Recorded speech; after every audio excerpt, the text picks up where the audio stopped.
আন্তর্জাতিক অপরাধ ট্রাইব্যুনাল আইনেই গুম খুনে জড়িত সেনা কর্মকর্তাদের বিচারে উপযুক্ত আদালত বলে মন্তব্য করেছেন তাজুল ইসলাম। এদিন শেখ হাসিনা মামলার যুক্তিতর্ক উপস্থাপন সরাসরি সম্প্রচার বন্ধে সাইবার হামলা করা হয় বলে জানান চিফ প্রসিকিউটর।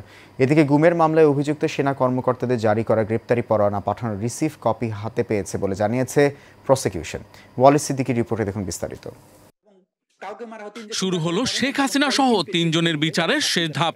রোববার যুক্তিতর্ক উপস্থাপন শুরু করেন চিফ প্রসিকিউটর তাজুল ইসলাম। যুক্তিতর্কে শেখ মুজিবুর রহমানের শাসনামল থেকে শুরু করে আওয়ামী লীগের দুঃশাসনের নানা চিত্র তুলে ধরেন প্রসিকিউটর।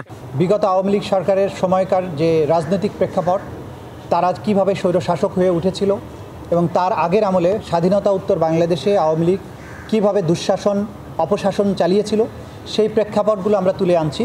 গুমের 2 মামলায় পরোয়ানাভুক্ত 15 সেনা কর্মকর্তাকে হেফাজতে নেওয়া হয়েছে বলে শনিবার এক ব্রিফিংয়ে জানান সেনাবাহিনী। ব্রিফিংয়ে বলা হয়, হেফাজতে থাকা সেনা কর্মকর্তাদের কোন আইনে বিচার হবে তা নিয়ে দরকার আইনি ব্যাখ্যা।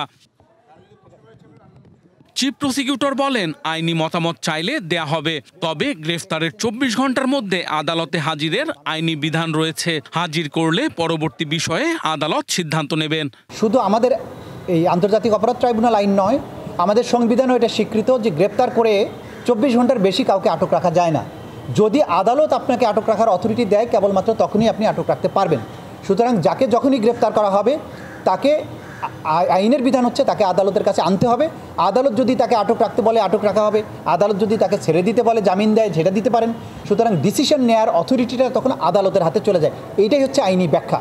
তো আমাদের কাছে কেউ ব্যাখ্যা চাননি, যদি চান তখন আমরা ব্যাখ্যা নিশ্চয়ই তাদেরকে জানাবো। তিনি আরও বলেন, আন্তর্জাতিক অপরাধ ট্রাইব্যুনাল আইনেই গুম খুনের মতো অপরাধের বিচার সম্ভব।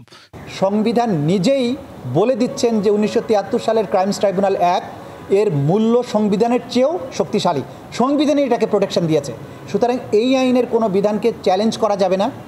এই আইনের কোনো বিধানকে চ্যালেঞ্জ করে কোনো আদালতে যাওয়া যাবে না, সুপ্রিম কোর্টে যাওয়া যাবে না, রিট পিটিশন দায়ের করা যাবে না, মেইনটেনেবল হবে না, কারণ এইটার প্রোটেকশন স্বয়ং সংবিধান দিয়েছে।